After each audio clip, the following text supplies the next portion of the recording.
Bom, maravilha. A gente está aqui com o presidente Lula, na primeira entrevista dele no ano, aqui exclusiva para o DCM, na nossa live aqui no nosso canal.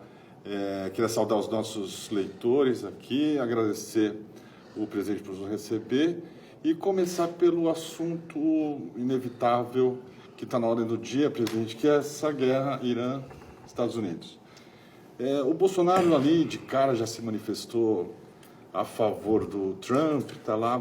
Que riscos que o Brasil pode correr e qual que é o erro desse posicionamento de alinhamento automático com os Estados Unidos? Kiko, primeiro eu queria te cumprimentar o companheiro Joaquim de Carvalho, cumprimentar os internautas que estão nos assistindo ao vivo e dizer para vocês que foi um prazer poder assistir vocês tanto tempo, quase todo o período que eu passei na Polícia Federal. Cansei de ver os comentários, as entrevistas e isso me deu um alento muito grande porque eu me sentia muito informado quando eu estava na Polícia Federal, porque eu via tudo que é pensamento político. Eu estava brincando agora com o Kiko e com o Joaquim, que quando não tinha mais jornal para ver, eu assistia às televisões das igrejas evangélicas, ou seja, e eu percebi que eu tenho até vocação para ser pastor, sabe, em algum momento, para falar o que eles falam. Bom, Kiko, você sabe que a época não é própria, não é adequada para um país como o Brasil se meter em confusão numa briga externa. O Brasil é um país que não tem contencioso. O último contencioso do Brasil foi com a Guerra do Paraguai. Então o Brasil pode ser considerado um construtor de harmonia, um construtor de paz, porque é isso que é obrigado a ter de comportamento um país que tem fronteira com 10 dos 12 países da América do Sul, um país que tem uma fronteira que tem apenas como obstáculo um rio chamado Atlântico, com quase todo o continente africano, e um país que tem uma relação extraordinária com a Europa, com os Estados Unidos. O Brasil sempre manteve uma política diplomática coerente e corajosa. É importante lembrar que foi no governo militar quando o Gás foi o primeiro país, o Brasil foi o primeiro país no governo do Gás a reconhecer Angola. Tá? Então, o Brasil é isso, o Brasil é um construtor, o Brasil é o único país, não do grupo do Conselho de Segurança da ONU, convidado para participar da reunião de Anápolis, que era para tentar fazer o acordo do Oriente Médio. Lamentavelmente, os Estados Unidos não quis mais fazer as reuniões, então o Brasil também não participou. Então o Brasil convive bem com os palestinos, convive bem com os judeus, o Brasil convive bem, sabe, com todo mundo. Essa é a lógica do Brasil, essa é uma coisa quase que cultural no Brasil. Uma tradição diplomática. Uma tradição, diferentemente dos Estados Unidos, que vive procurando confusão, normalmente, quanto mais longe do seu território, melhor.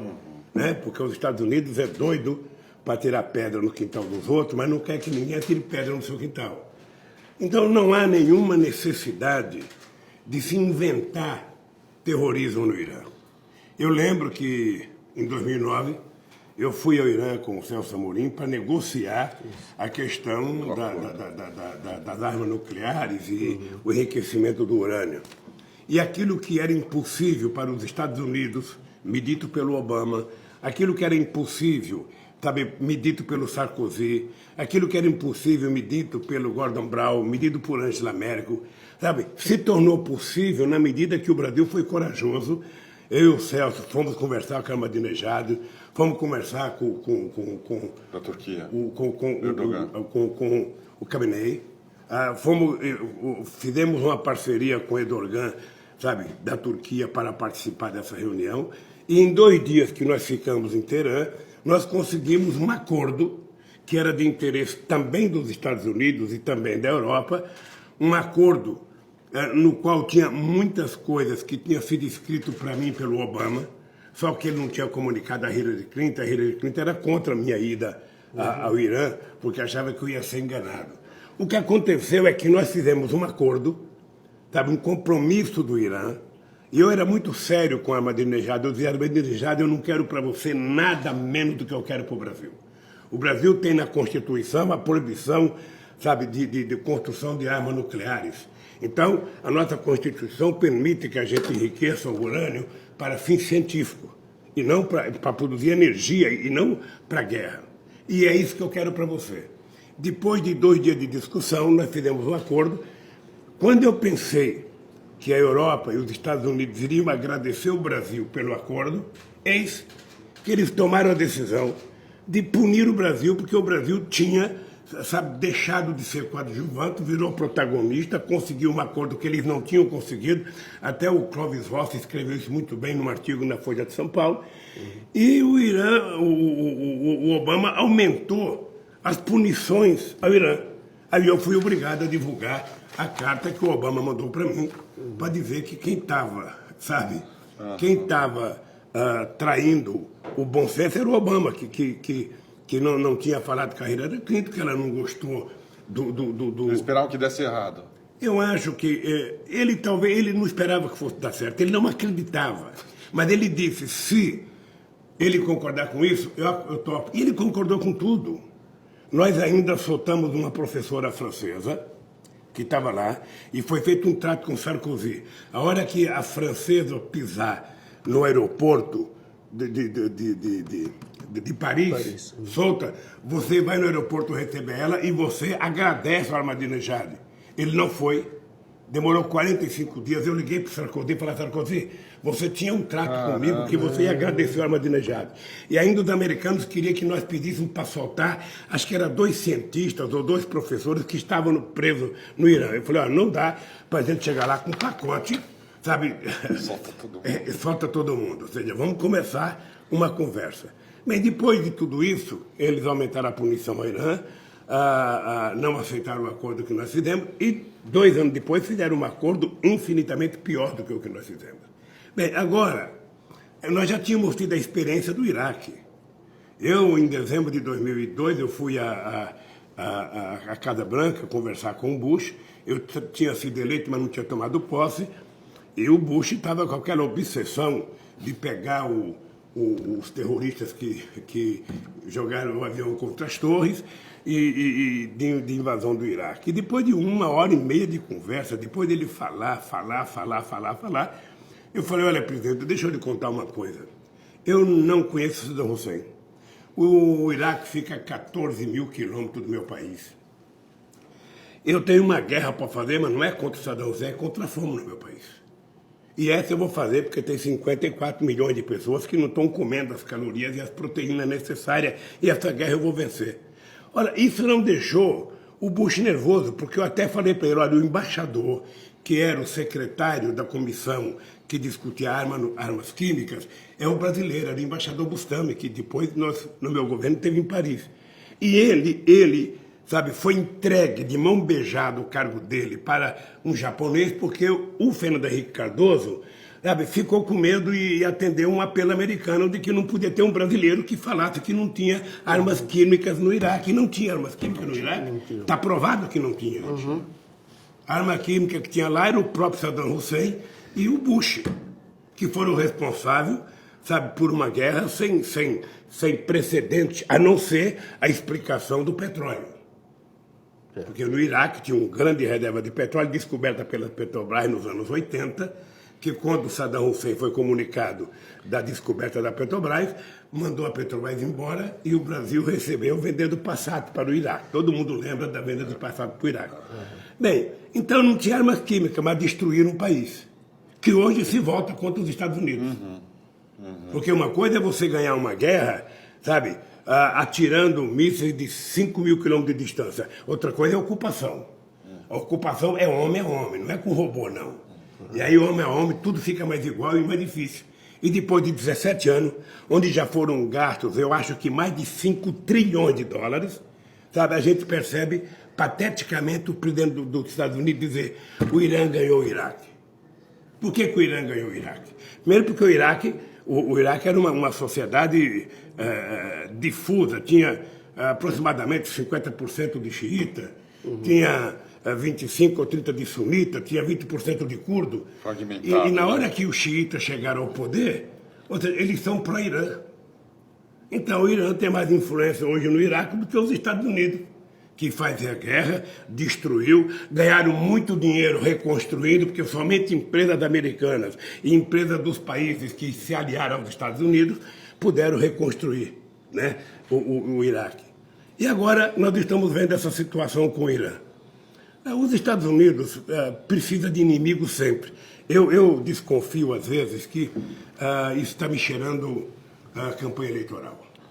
O Trump atrás da reeleição. Uma vez eu encontrei com o Clinton em Davos, mais ou menos em janeiro de 2003, e eu perguntei para o Clinton se o Bush iria invadir o Iraque. E o Clinton me disse o seguinte: olha, Lula, nos Estados Unidos a gente não costuma dar palpite sobre o governo. Ou seja, mas eu queria te dizer só uma coisa. O Bush é um animal político. Ele tem pesquisa. Se as pesquisas forem favoráveis a uma invasão no Iraque, ele vai fazer. Bom, o que aconteceu? Ele fez e ganhou a reeleição. A questão da Líbia foi a mesma coisa. Acho que o Sarkozy tem interesse eleitoral e queria repetir o modelo Bush. E eu acho que agora o Trump sabe que não está fácil a reeleição com a quantidade de coisas que ele faz e que ele fala. Tá? Mas eu acho que o discurso a América para os americanos, os Estados Unidos para os americanos, isso tem uma base de sustentação, o bairrismo funciona. E eu acho que ele sabe que pode perder as eleições. Não é certo, mas ele pode perder. Então, sempre uma guerra ajuda muito. Eu acho que, então, que ele está provocando coisa que eu acho muito delicada. O Irã é um paísinho qualquer, o Irã tem uma tradição cultural, sabe, milenar. O Irã é um país com mais de 80 milhões de habitantes. O Irã não é o Iraque, o Irã, tem vizinhos poderosos. Tem a Rússia, que tem interesse no Irã, tem a China, que tem interesse no Irã. E qual era o papel de um país como o Brasil? Não se meter nisso. O Brasil tem um superávit comercial de 2 bilhões e 200 milhões com o Irã. O Brasil pode exportar muita coisa para o Irã. O Brasil pode ser parceiro do Irã e parceiro dos Estados Unidos. O Brasil não tinha que cair de joelho no pé do Trump e logo concordar, sabe, de que o ataque ao general foi um ataque a um terrorista. Até porque o cidadão era oficialmente general do Irã, conhecido por todo mundo que milita na política daquela região. Eu acho que é muito ruim para o Brasil. É ruim porque o Brasil ele cria um contencioso.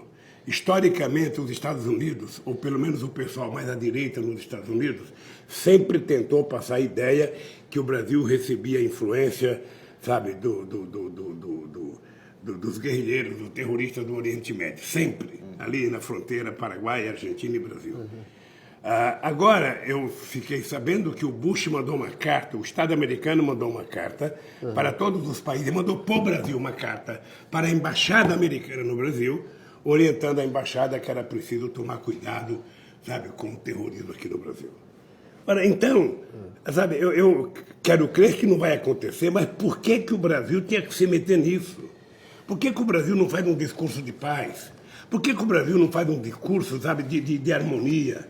Por que o Brasil não se dispõe a ajudar a conversar? Por que o Brasil não se dispõe a construir alguma coisa mais útil para os povos brasileiros na sua relação internacional? E por que, presidente? Burrice ou impulsividade ou tem algum interesse ali? Presidente, e até emendando essa pergunta, é a seguinte: por que o Brasil está tão subordinado aos Estados Unidos? O Brasil precisa tanto dos Estados Unidos, o Brasil como país, né? Por que está tão alinhado desse jeito? Eu não vou dizer burrice, não, Kiko. Eu vou dizer apenas o seguinte. Política internacional, você tem que ter um mínimo de habilidade para fazer. Ou seja, você tem sempre que ter em conta que na relação internacional tem dois interesses. Tem um do outro país e tem o seu interesse. E você precisa compatibilizar para que os interesses sejam, mesmo aqueles que são mais mais chocantes, ou seja, diminua o impacto para que você possa construir a paz. O Bolsonaro ele não tem medido esforço para provar que ele é um lambibota dos Estados Unidos. Ele já bateu o continente para a bandeira americana, ele já ficou muito orgulhoso de um encontro de 17 segundos que o Trump fez com ele, ficou orgulhoso. Ele tem orgulho do filho dele ser amigo daquele cidadão americano que disse que ia derrubar o Maduro, que estava ganho a guerra e orientou aquele, não sei se eu posso dizer bobão, não sei se é ofensivo ou não, mas aquele tal de Guaidó se autoproclamar presidente da República sem disputar as eleições, sem ter um voto, agora mesmo tomou uma entubada lá, perdeu as eleições para presidente e tentou criar uma fotografia subindo na grade para dizer que ele teve que tentar invadir para poder participar. Ou seja, o que eu fico triste é que os americanos criam essa situação melancólica, triste, patética, e o governo Bolsonaro vai atrás, sabe? Tentando mostrar que tudo de errado é a Venezuela, que o Maduro é um ditador que tem que derrubar e que precisava tirar, e que o Guaidó é o presidente de fato e de direito, que não sei das quantas e tal, que o óleo que está poluindo as praias brasileiras é o óleo venezuelano. E tudo que o Trump fala, ele é quase que um ventrículo, ele repete quase que automaticamente. Ou seja, o Bolsonaro, o Brasil não precisa disso. O Brasil não precisa ser lambibota de ninguém. O Brasil não tem que falar duro com a Bolívia e manso com os Estados Unidos. O Brasil tem que ser respeitado pela Bolívia e respeitado pelos Estados Unidos. O Brasil tem que ser respeitado pela China e pelo Uruguai. O Brasil tem que ser respeitado pelo Paraguai e pela Rússia. É assim que se constrói um país soberano. É assim que se constrói um país capaz de ser um agregador e não um desagregador, como vocês estão criando nesse país. Por isso eu acho grave a subserviência do Brasil. E aí sim eu acho que essa subserviência é incompetência de não saber o quanto orgulho dá para você ser presidente de um país soberano. Soberano nas suas decisões, onde o que importa é você garantir a paz, a tranquilidade, o trabalho, a harmonia e fazer com que o seu povo seja feliz dentro e fora do nosso país. Presidente, por que o senhor, na sua avaliação, por que o Bolsonaro tem esse comportamento? Que ele tentou nomear o filho dele lá. Seria só uma falta de entendimento, de inteligência, de conhecimento? Ou o senhor acha que, de alguma maneira, continua aquele processo dos Estados Unidos que começou com espionagem da Dilma Rousseff, que espionaram a Petrobras? O Brasil foi, o filme do Snowden mostra isso, o Brasil foi o país mais espionado do mundo, mais que a China, mais que a Rússia, depois de 2009. Então, entre 2009 e 2012. Seria, de alguma maneira, será que nós temos hoje agentes públicos que estão trabalhando muito mais para uma potência estrangeira do que para o Brasil? Qual a avaliação que o senhor faz? Eu não sou especialista em política externa. Eu aprendi um pouco com a habilidade de política externa do Itamaraty, aprendi muito com o companheiro Celso Amorim, com o nosso saudoso Marco Aurélio Garcia. Mas eu penso que os Estados Unidos estão vivendo um certo drama de recomposição geopolítica no mundo, na medida em que a China caminha a passos largos para se transformar na maior economia do mundo. A China está fazendo investimentos poderosos na África, a China está fazendo investimento na América Latina, e eu acho que os Estados Unidos resolveu por bem, sabe, de que a Rússia voltou a ter autoridade moral e política, e o Putin faz questão de ser respeitado, ou seja, sabe, tomem cuidado que nós estamos aqui e nós queremos ter soberania. Então eu acho que por conta disso os Estados Unidos resolveu se voltar um pouco para se reagrupar na América Latina. Fazer da América Latina uma espécie do quintal que a gente chamava há algumas décadas atrás. Porque eu acho que incomodava ele, sabe, a Argentina com o governo progressista, o Brasil com o governo progressista, a Bolívia, a Venezuela, o Equador, o Chile, ou seja, que incomodava aquelas coisas no Caribe, aquelas coisas na América Central, gente de esquerda ganhando eleições, ocupando. Acho que aquilo, gente falando em política de distribuição de renda, gente falando em inclusão social, acho que isso incomodava os Estados Unidos a ponto deles compreenderem que estavam perdendo parte do poder que eles tinham de influência nesses países. Tá? É por isso que eu acho, e vou dizer olhando para a Câmara, hoje eu acho absolutamente que é verdadeiro o fato de que os Estados Unidos têm forte influência em toda a política da Lava Jato nesse país. Inclusive nos procuradores da Força Tarefa, inclusive no comportamento do Moro, e inclusive no comportamento de outros juízes. Ou seja, a quantidade de viagens que os brasileiros fizeram, a quantidade de informações que os brasileiros deram, o comportamento de vários procuradores. Tem filme já na internet, acho que vocês até divulgaram, de procurador festejando a minha prisão, de procuradores americanos, sabe, dando orientação, o container que foi roubado do Brasil em 2009 com informações da Petrobras, a tentativa de destruir moralmente a Petrobras, porque quando você acusa uma empresa de ser um manto de corrupto, ou seja, você enfraquece ela perante a sociedade, aí você começa a vender. Por isso que eles estão vendendo a Petrobras em fatias. Então, eu acho que os americanos têm forte interesse. Veja, os acionistas minoritários entraram com uma ação com orientação brasileira, receberam informações, sabe, de gente aqui do Brasil, e o Brasil pagou 15 milhões para eles, e nada para os acionistas brasileiros, ou seja, e eles têm interesse agora em quebrar a lei da partilha, aprovar o fim da lei da partilha para que eles possam fatiar a Petrobras e vender a Petrobras. Para mim isso está claro. Por isso eles destruíram a indústria naval, por isso destruíram a perspectiva do fortalecimento de uma indústria de óleo e gás, por isso eles destruíram a Braskem, porque eles não querem que tenha uma empresa petroquímica no Brasil, porque a ideia era que o Brasil fosse o terceiro país do mundo com uma grande petroquímica. Eles destruíram isso. Destruíram isso, então destruíram. Além da destruição que fizeram da nossa indústria de engenharia. E, na minha opinião, tudo isso tem o dedo dos americanos.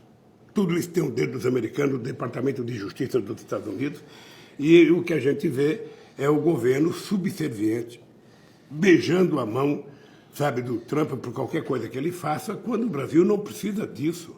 A Petrobras não é uma empresa, sabe, de petróleo, a Petrobras é uma empresa de tecnologia.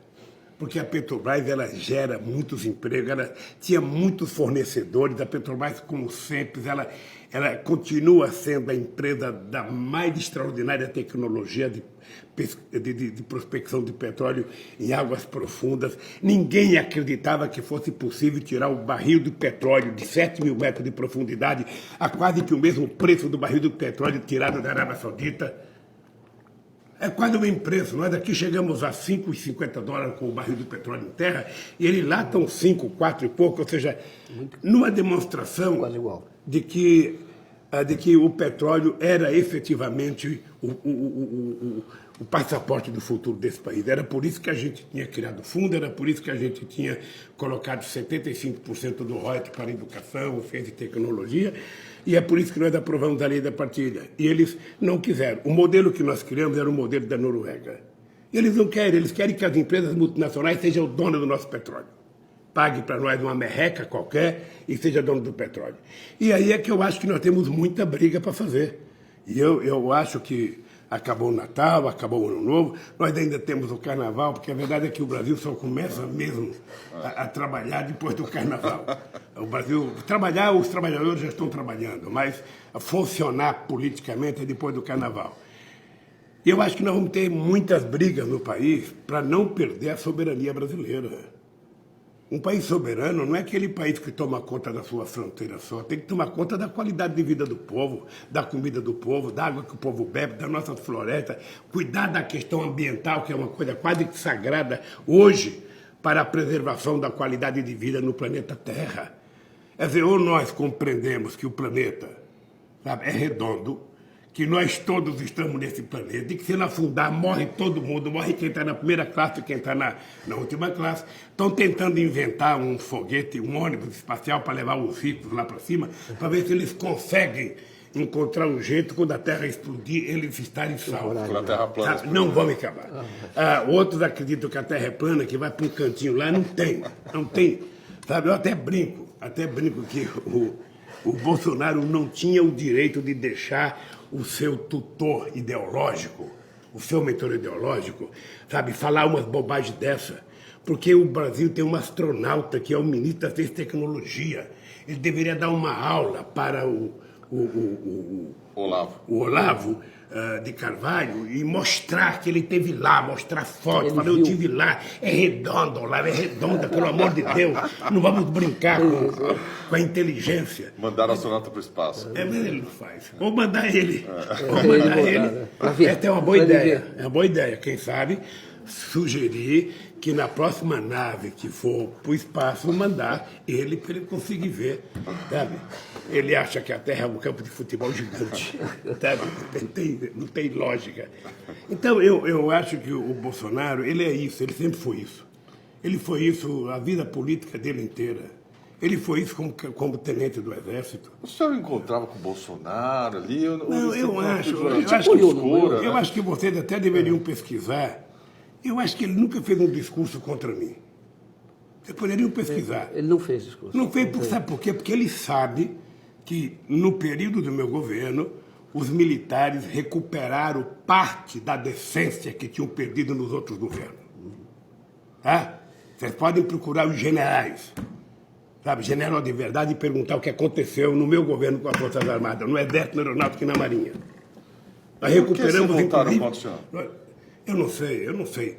Dizem que parte dessa gente que está no poder aí era pessoal ligado ao Frota que não aceitou, por exemplo, a punição do gás ao Silvio Frota. Ao Silvio Frota. Não Alexandre Frota. Dizem que eu não conheço. Sim. Mas, de qualquer forma, eu acho que o alto comando das Forças Armadas se mantém numa certa equidistância dessa loucura toda, o que é saudável. Porque eu já cansei de dizer, ninguém deveria ser general, sabe, se não fosse nacionalista. O cara tem que declarar, sabe, não é dizer que ama a sua pátria e depois vender parte da sua pátria para os Estados Unidos ou para outro país. Ou depois vender uma empresa, que eu já afirmei, não é uma empresa de petróleo, é uma empresa de desenvolvimento, é uma empresa de ciência e tecnologia, que é a Petrobras, a troco de banana. Sabe, então... É preciso que a gente tenha nas Forças Armadas. Eu lembro de uma conversa que o pessoal do exterior tinha comigo, um orgulho que eles tinham, sabe, de dizer que as Forças Armadas brasileiras, diferentemente das Forças Armadas do Chile, diferentemente das Forças Armadas da Argentina, não tinham destruído o parque industrial brasileiro, que eles ajudaram a construir, inclusive, indústrias fortes, né? O etanol é resultado dessa política, sabe, de grandeza do Brasil. Mas, lamentavelmente, sabe, nós estamos agora com uns ex-militares, sabe, na assessoria do Bolsonaro, que, sinceramente, se eu conhecesse a cabeça política deles, eu não os teria promovido a general, sabe? Não, sinceramente, eu não sei se fui eu, se foi a Dilma que promoveu alguns, mas é lamentável, porque eu não quero que goste do PT, eu não quero que goste do Lula, eu não quero que goste do Haddad, eu não quero que goste da Dilma. Ninguém precisa gostar, não estamos propondo casamento a ninguém. O que eu quero é que gostem do Brasil. O que eu quero é que respeitem o Brasil. O que eu quero é que vocês saibam que esse país só será uma grande nação quando as pessoas estiverem tomando café, almoçando e jantando, quando as pessoas puderem comer um bife na hora do almoço, ou um peixe, ou se não come carne, comer outra coisa qualquer, mas as pessoas possam sobreviver, que as pessoas pobres tenham direito à universidade. Sabe? É isso que é soberania, é isso que é cidadania, e é isso que eu acho que o povo brasileiro que pensa tem que defender. Eu recebi uma informação agora há pouco de um companheiro, olha que eu cheguei aqui, sabe? As palafitas, sabe? Lá de Brasília Teimosa, que nós acabamos, não sei se você lembra, em janeiro de 2003, assumiu, né? Eu lotei um avião com todos os ministros e fui visitar os lugares mais pobres, sabe, do Brasil. que eu queria que os ministros conhecessem para quem que a gente iria governar. Tá? E eu fui, um dos lugares foi Brasília Teimosa. E nós chegamos lá, eu fui num quarto que tinha 2,5 por 2,5 no máximo. Ali estava o fogão, ali estava a cama, ali estava o buraco para as pessoas fazerem suas necessidades fisiológicas que caía embaixo. E ali estavam os caranguejos para comer. Sabe? Todo mundo ficou chocado. Nós resolvemos acabar com aquilo. Eu tinha uma obsessão para acabar com as palafitas em todo o Brasil. Não conseguimos porque não é fácil. Mas em Pernambuco nós conseguimos, todo mundo foi levado para um hotel, foi pago aluguel para aquelas pessoas, foi reformado, foi feito a urbanização. Eu já visitei 2 vezes lá. Agora me disseram que está voltando as palafitas em Brasília Teimosa. Voltou a palafita. É uma vergonha nacional. É uma vergonha nacional. Sabe, ela voltar depois da ONU reconhecer que no Brasil a gente tinha acabado com a miséria, depois de um programa, sabe, como Minha Casa Minha Vida, que privilegiava a construção de casa para as pessoas que não podem pagar. Porque tem gente que pode pagar uma prestação de R$400, de R$500, de R$600, de R$800, de 250. Mas tem gente que se pagar uma prestação de 250 não sobra o que comer. E essas pessoas, pela Constituição, está garantido o direito à moradia. Então nós temos que construir. Por isso é que nós criamos uma política de subsídio para garantir que as pessoas que ganhavam até um salário mínimo tivessem direito a ter sua casinha, por mais humilde que fosse, mas ter um telhado, ter um aconchegozinho para dormir tranquilo. E eles estão acabando com tudo isso. Acabando com a maior disfarçatez, inclusive gastando as nossas reservas. Porque tudo que interessa é entregar tudo ao sistema financeiro. Eu, aliás, o Joaquim e Kiko, uma coisa grave, que é importante vocês atentarem, é para a equipe econômica e o Guedes, o que ele está fazendo. Quer dizer, o Guedes, ele nunca utiliza a palavra desenvolvimento. Ele usa a palavra destruição do patrimônio público brasileiro e ele quer vender tudo, ele quer vender tudo, ele quer vender tudo, ele quer arrecadar dinheiro para quê? Com o apoio da mídia. Ele quer com o apoio da mídia, porque na verdade eu tenho certeza que muita gente da empresa pode até não concordar com o Bolsonaro, mas como ele está fazendo a política de terra arrasada que a elite brasileira sempre defendeu, porque é inacreditável, não sei se vocês sabem, desde a quebra do Lehman Brothers, já se gastou quase 25 trilhões de dólares e ainda não resolveu o problema financeiro da crise de 2008. E aí, 125 países já fizeram reforma trabalhista. 125 países, desde a quebra do Lehman Brothers, já passaram por reforma trabalhista. Só 3 tiveram alguma coisa para melhorar. O Chile foi uma que teve uma melhorazinha, a Índia foi outra, e eu não sei se foi Singapura ou outro que teve uma melhorazinha. O restante, todo, foi para tirar direito. Uhum. Ou seja, no fundo, embora a sociedade brasileira não tenha descoberto ainda, foi dado a nós o status de voltar ao tempo da escravidão. Você trabalha, você pode até comer, mas você não tem direito. Tem gente que acha que isso é empreendedorismo. Eu ontem conversei com um menino que ele trabalha com Uber. Ele tinha o carrinho dele e não conseguiu pagar, teve que vender o carro e está trabalhando de aluguel. Ele paga 1.600 de aluguel no carro e ele consegue tirar 1.000 e pouco para ele por mês. Tá? Então você imagina que isso é chamado de microempreendedorismo. O comentarista da Globo botou uma foto do vendedor de paçoca chamando de... E é engraçado, porque quando a gente estava dentro da fábrica, todos nós tínhamos vontade de sair da fábrica. Você não imagina, nos anos 70 eu sonhava, sabe, em sair da Villares e comprar um táxi. Eu achava que era bom pra cacete. Ou montar um bar. Tem muito bar nas esquinas brasileiras, porque todo trabalhador tem a vontade. Ninguém gosta de ter patrão. A gente quer ter trabalhar por conta própria. E agora inventar essa coisa maravilhosa, empreendedorismo. Porra, a palavra é chique, é bonita. Você não sente vergonha. Alguém pergunta o que você faz. Eu sou empreendedor.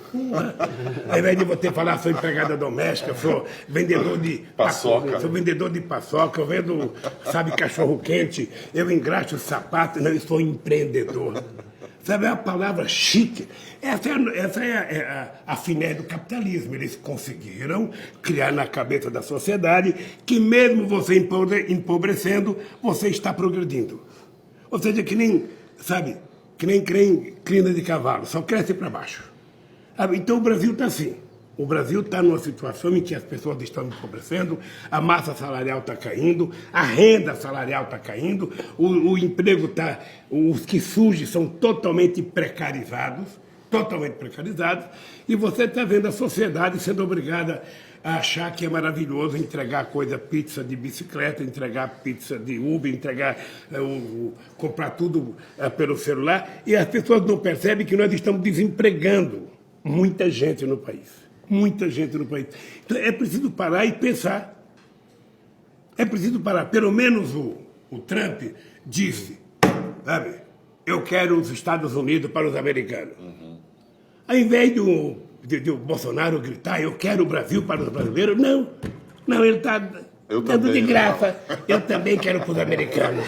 Eu quero os americanos. Eu amo os americanos. Eu adoro os americanos. Cara, ninguém gosta de lambibota.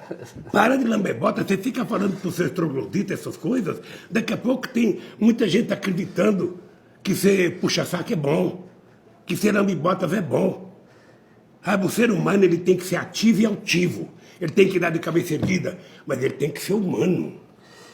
Ele não pode ser burro, sabe, pensando que é inteligente. Porque às vezes a burrice se confunde com inteligência. Sabe, quando você fala coisa que ninguém entende, o cara fala, porra, esse cara é inteligente, ele falou coisa que eu não entendi. Mas pode ser que... Então, eu acho que... É por isso que o Bush adora o Obama... O Trump. Não, por isso é que o Bolsonaro adora tuitar. Porque não tem que gastar a massa encefálica com pensamento. Se você vai dar uma entrevista livre, sabe, livre, ele só dá para o Datena, só dá para o Silvio Santos aí, sabe, tudo. Mas eu acho que ele tem medo de ir numa entrevista e alguém fazer pergunta e ele não entender. Se não entender, cara, fala, não entendi. Pergunta outra vez. Aí se o cara perguntar outra vez e você não entender, o cara ainda vai pensar, ele é burro, ele não entende. Mas aí você fala, pergunta outra vez. Se o cara perguntar a terceira vez, o burro é ele, que conseguiu fazer 3 perguntas que você não entendeu. Então, vai para cima, bicho, dá entrevista, para de tuitar. Um governo não vai para frente tuitando, não. Responde pergunta, aceita a provocação. Bem, e aí pensa no Brasil. Pare de ser puxa-saco dos Estados Unidos, que isso não ajuda ninguém. Eu estou aqui falando essas coisas, da impressão que eu sinto que... Eu já li muitos artigos de gente incomodada. O Lula deveria sair para pacificar, o Lula deveria sair para então, sabe, isso que eu queria saber, né? Como é que encara essa acusação de que o senhor está polarizando o Brasil? Meu caro, olha, Jesus Cristo polariza o mundo, sabe, há mais de 2000 anos. O Flamengo está polarizando o futebol brasileiro agora. O Real Madrid e o Barcelona polarizam o futebol espanhol. É pobre de quem não polariza. Quem não polariza tem 1% de voto, 2% de voto, 3%. O partido não existe, muda de nome todo dia. Você vê que no Brasil as pessoas mudam mais o nome dos partidos do que mudam de cueca. Correto? Nem todo mundo troca de cueca todo dia, parece. Mas de partido eles trocam todo dia. E o meu partido, sabe, eu nasci no PT, morrerei no PT. Quando nós fomos criar o PT, nós fizemos uma reunião no Hotel Pampa, lá em São Bernardo do Campo, tinha 90 deputados, inclusive estava o Fernando Henrique Cardoso. Tá? Só para citar um, tinha muitos deputados, tinha Chico Pinto, tinha Alceu Colares, tinha Pedro Simão, tinha todo mundo. E aí a lógica dele deu o seguinte, então não vamos entrar no PT, porque o Partido dos Trabalhadores é muito sectário o nome. Ora, só tem graça, sabe? Só tem graça se a gente tiver esse nome. A gente quer representar um segmento da sociedade. Sabe? A gente quer representar. Agora as pessoas querem que eu faça um discurso palatável para o cara da Ambev. Eles querem que eu faça um discurso palatável para a Rede Globo. Eles querem que eu faça um discurso palatável para quem, meu Deus do céu? Por Dallagnol. Para quem? Veja, por Dallagnol. Mas o Lula não pode ser duro com o Moro. Eu não sou duro com ninguém. mas que esse país, o dia que tiver justiça, o Moro sabe que ele não se comportou como juiz. Ele sabe. O Dallagnol sabe que ele envergonhou o Ministério Público. E agora eu vi que todos eles foram absolvidos, todos os 12 processos contra o Dallagnol não foi aceito pelo Conselho Nacional. Impunidade então, total. Né? As pessoas vão tendo impunidade, sabe, para punir os inocentes nesse país. Então, eu não sou um cara duro, né? Eu sou um cara... Ninguém pode dizer... Aliás, eu acho que ninguém nesse país tem a experiência de negociação que eu tive na vida. Eu comecei minha vida negociando. Agora, eu não sou sangue de barata. Eu não perdoo, é importante saber, eu não perdoo o que o Moro fez com esse país e fez comigo. O que a Força-Tarefa fez. No meu caso, eles mentiram uma vez, mentiram duas vezes e estão mentindo. Me tiraram da campanha com mentira. E eu sei que não querem que eu volte a ser candidato também. Eu já ouvi rumores. Então, eu não posso ser palatável com essa gente que não é palatável, com essa gente que não tem caráter. Agora, eu me disponho a conversar com quem quer que seja para encontrar soluções para os problemas do povo brasileiro, para o problema da educação, para o problema da ciência e tecnologia, para o problema do emprego, para o problema da comida na mesa do povo. Então, não me digam que eu sou secretário. O que eu não posso é ser sangue de barata. O que eu não posso é achar que está tudo bem, sabe, que ninguém fez nada de errado, que está maravilhoso, que pode vender a Petrobras, que pode vender o Banco do Brasil, que pode vender o BNDES. Não aceito. Sinceramente, o PT não nasceu para isso. Se alguém achar que o PT nasceu para isso, esse alguém não conhece o PT. O PT nasceu para representar o povo trabalhador desse país. Sabe? O PT nasceu para isso, para representar aqueles que não tinham voz e nem vez. Então, eu não sei o que eles pensam. O Lula deveria ser um negociador. Negociar com quem? Me dá um cara dos outros partidos políticos que você acha que eu devo chamar para negociar. Um cara palatável. Fernando Henrique Cardoso? Só conversaria com o Fernando Henrique Cardoso? Não, eu converso com todo mundo, mas eu não tenho que conversar com ele. Ele não foi honesto comigo, ele não foi leal comigo. Ele sabe que eu não sou corrupto, mas não teve coragem de falar. Ele não teve coragem de defender a Dilma. É ver Maria vai com a sua. Ele fica, sabe, sempre querendo estar bem com a imprensa. O senhor conversaria com ele em nome de um projeto? Porque dizem que o Fernando Henrique hoje, ele está conversando, por exemplo, tentando articular uma candidatura que seria do Huck, e fala-se até com o Flávio Dino, que ele estaria conversando, isso é o que se fala. Então ele está ocupando um espaço, ele está se movimentando. O senhor falaria com ele em nome de um projeto nacional? Gente, eu discuti política com Marco Maciel, quando era presidente do PFL. Se tiver um projeto político, o Fernando Henrique Cardoso, vamos ser franco. Ele não representa nada no PSDB hoje. Não. Sabe? Então o PSDB que indique quem são os seus interlocutores para conversar. Porque você conversa, na verdade, com os partidos para você pensar num projeto político, não é com pessoas. Você fica conversando com pessoas, depois as pessoas não têm força no partido. Eu, por exemplo, converso com o PCdoB, converso com o PSB, converso com o PSOL, converso com o PDT, sabe? E com o Ciro? Veja, eu sempre fui amigo do Ciro, sempre conversei com o Ciro. Eu acho que o Ciro não quer saber de aproximação com o PT. O Ciro, eu acho que está tentando uma definição, quem sabe, de ser o herdeiro, sabe, dos votos dos tucanos, sabe? Por isso, não sei se ele está querendo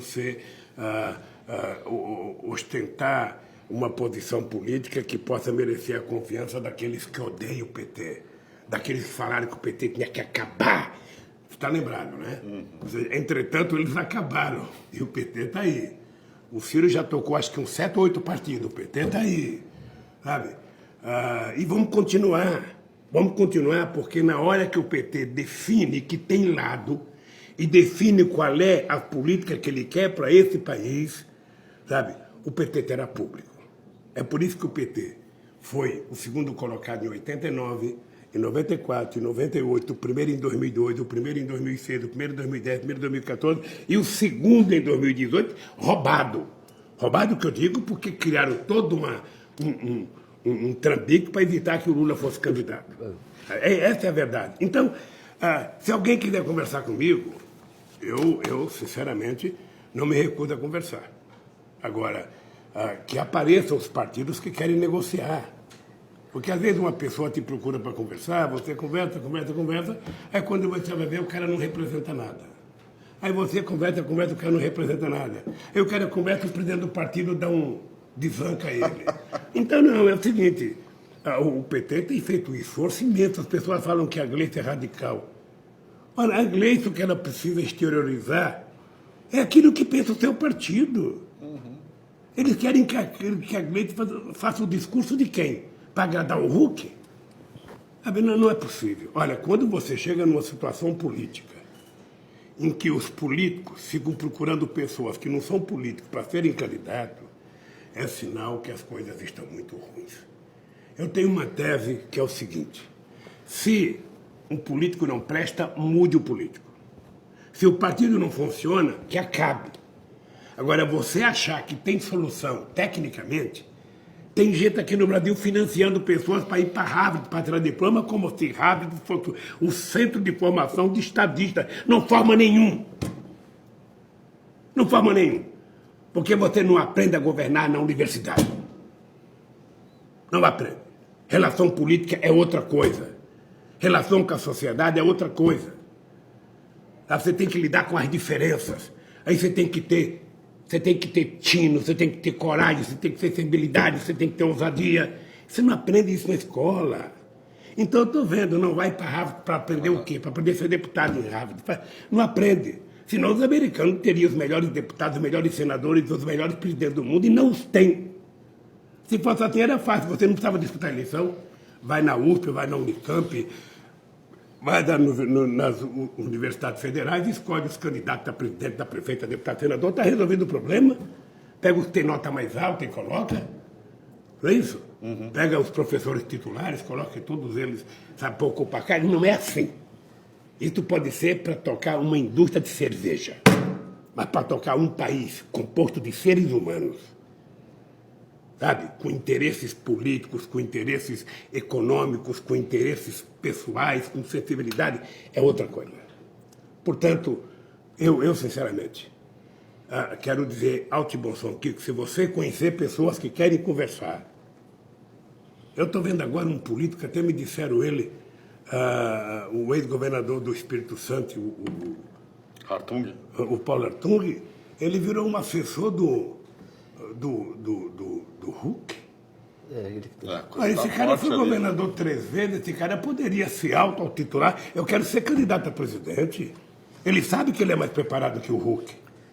Virou sub do sub. Mas é porque ele acha que trabalhando com o Huck, a Globo vai dar colher de chá e vai... E o Huck representa uma ameaça? Eu diria assim, deixa eu te contar. Emendando essa pergunta, eu gosto do Huck como artista, acho que ele tem valores impressionantes como artista, sabe? Ninguém chega onde ele chegou se não tivesse qualidade. Claro.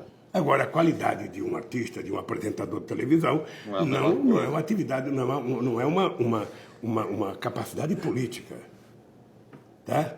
Não é capacidade política. Uma coisa é você saber o seguinte: olha, você é mais leve que a água, é só você pular na água e fazer combate, você sabe nadar. Assim seria fácil, não é isso? Joga os caras lá. Agora, pula na água para ver se é só assim, para ver como é que a tua teoria falha. Então, sabe, a gente não pode, no meio do século XXI, sabe, ficar escolhendo o candidato que a Globo quer, porque é a Globo que quer candidato. Devia indicar logo o João Roberto Marinho. É isso mesmo, e o que aconteceu? Porque pelo menos ele tem experiência de administrar o grupo. Sabe? A Globo elegeu o Fernando Henrique com o Plano Real. Em 98 a Globo nem fez o debate, em 98, que era para conseguir a reeleição. O que eu pergunto é o seguinte: é evidente que esse projeto deve ter o dedo da Globo, parece que tem. Não seria só da Globo, seria um projeto para tentar isolar o PT, por isso que eu pergunto. Porque o PT é a maior força política do Brasil. É um projeto de isolar todas as pessoas que pensam em inclusão social nesse país. Tá, envolve o Flávio Dino, envolve o PCdoB, envolve o PT, envolve o PSOL, envolve o PSD. Todas as pessoas nesse país que pensam em inclusão social, pensam que a empregada doméstica tem que ter carteira assinada, tem que ter férias, tem que ter garantia. que tem que ter horário de almoço, horário de janta, que tem que ter 8 horas de trabalho e descansar o tempo inteiro. Que acha que o povo mais humilde da periferia que estudou escola pública tem que estar na universidade, sim. Sabe? Essas pessoas realmente não querem que o PT continue. Não querem. Esse negócio de aumentar salário mínimo, não pode. É assim. Essa é a cultura do Brasil. É só você olhar o que aconteceu em 350 anos de escravidão. É só você analisar o que aconteceu depois da escravidão. Depois da proclamação da República, nunca se levou em conta os pobres nesse país. Esse é o dado. E eu acho que o PT, embora tenha que falar para a classe média, tenha que falar para o empresário, tenha que falar para a sociedade, o PT tem que ter um compromisso de fé com o povo trabalhador desse país. Sabe, com aqueles que nunca tiveram vez, com aqueles que não puderam estudar, com aqueles que não puderam, sabe, ter uma formação, com aqueles que não puderam ter uma casa. Ou seja, como é que pode você viver num planeta Terra onde você tem os 100 mais ricos do Brasil ganhando mais do que metade da população brasileira? Onde você tem 6 empresas, sabe, ligadas à internet, 6 empresas digital, que os donos têm, cada um deles tem mais de 100 e não sei quantos bilhões de riqueza própria, não é da riqueza da empresa, não. Como é que pode? E a gente ainda tem quase 900 milhões de crianças que vão dormir com fome toda noite. E não é só no continente africano, não, é aqui no Brasil agora, é na América Latina. Como é que pode? Como é que eu posso dizer que eu sou cristão e deitar com a minha cabeça no travesseiro sabendo que vizinho da minha casa tem uma criança que não comeu, que não tomou um copo de leite? Como é que eu posso? Como é que eu posso ver uma pessoa sair do médico com uma receita e colocar aquela receita em cima do criado mudo e morrer porque não tem dinheiro para comprar remédio? Esse país não precisa disso. Acabaram com os mais médicos, o que colocaram no lugar? Não tem. As pessoas que frequentavam o sírio-libanês continuam frequentando como eu. As pessoas que vão operar nos hospitais, sabe, melhor do Brasil, continuam indo. E o povo pobre, que mora na periferia desse país? Quem vai atendê-los? Quem vai tratá-los? É isso que a gente tem que discutir com muita clareza. Com muita clareza. E eu tenho orgulho, porque no meu tempo de presidente, muita gente que estava no Japão há muito tempo voltou para o Brasil. Eu lembro que muita gente que estava em Portugal voltou para o Brasil. Agora o que eu vejo é todo mundo querendo ir embora do Brasil outra vez. Sabe, no meu tempo de governo era gostoso fazer política. Era gostoso. Veja o tipo de proteção que o Bolsonaro tem nos atos públicos que ele vai e veja o que eu tinha quando eu era presidente. Porque quem está fazendo as coisas certas não tem medo. Quem está fazendo as coisas certas não corre risco.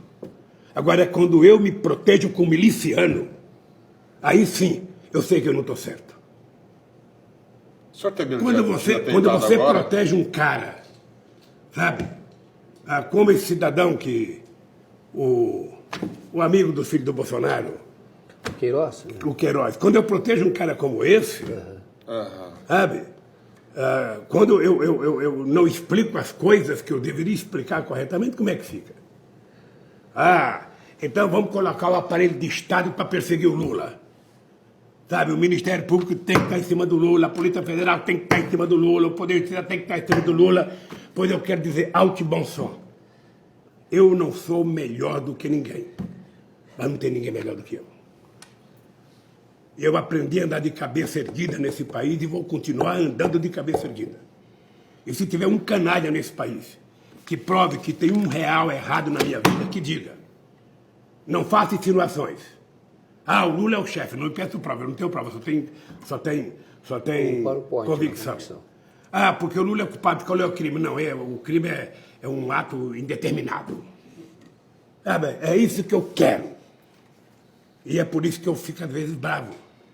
Porque esses caras me colocaram 580 dias na cadeia e acham que eu deveria sair sorrindo, agradecendo. Obrigado, obrigado. Moro, como você foi gentil comigo, Moro. Obrigado, como Rede você Globo. foi.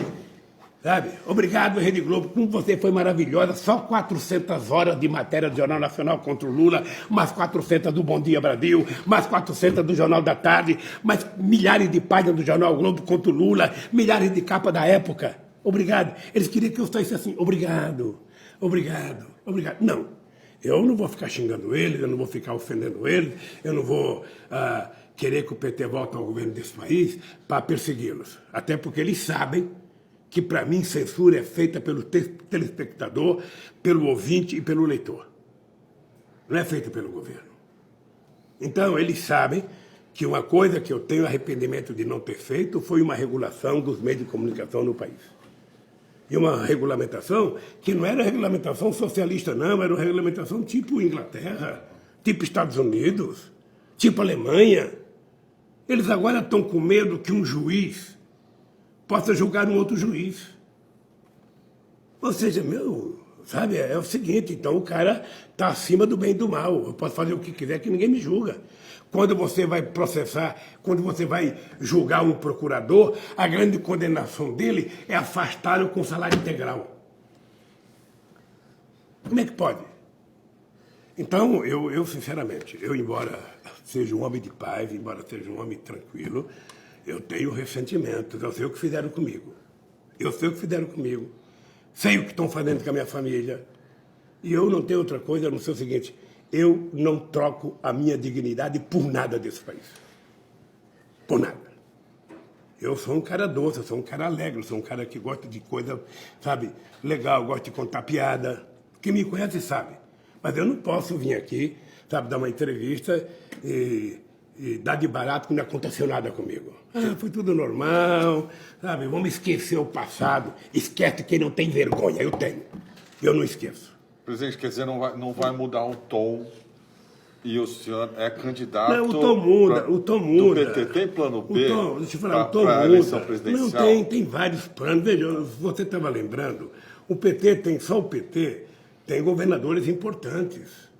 O PT tem Ceará, tem Bahia, tem Piauí, agora tem o Rio Grande do Norte, que é uma mulher. O Flávio Dino é um grande nome do PCdoB. O Fernando Haddad é um grande nome do PT.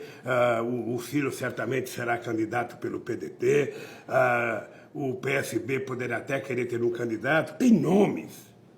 O que é importante é que a gente tenha certeza que nós não poderemos mais permitir que uma figura, sabe, da grosseria política que está governando esse país, não pode continuar governando. O país precisa de um outro tipo de gente.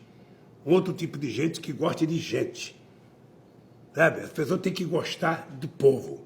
As pessoas não podem disseminar o ódio, disseminar a discórdia. Não. Esse país não é assim. Eu, pelo menos, tive a minha experiência como presidente. Aí você perguntou, Lula, você vai ter candidato? Eu, sinceramente, acho que quando chegar as eleições, eu já tenho 77 anos de idade. Não é 47, 77. Eu posso não estar em condições de ser candidato. O que eu quero estar em condições de influir nas decisões políticas desse país. Mas o senhor tendo condição é candidato, né? Veja, aqui aí é apenas uma aviso. Né? Se eu tiver condições, eu só não serei candidato se tiver, sabe, outras pessoas melhor do que eu. E certamente pode aparecer. Eu gosto de muita gente que pode crescer politicamente. Agora, não vou parar de trabalhar, não vou desaparecer, não vou submergir como fazem os ladrões desse país. Quando eles roubam, o que aparece o nome dele no jornal, ele fala, vamos submergir. Aí se esconde. Não vai nem batizado.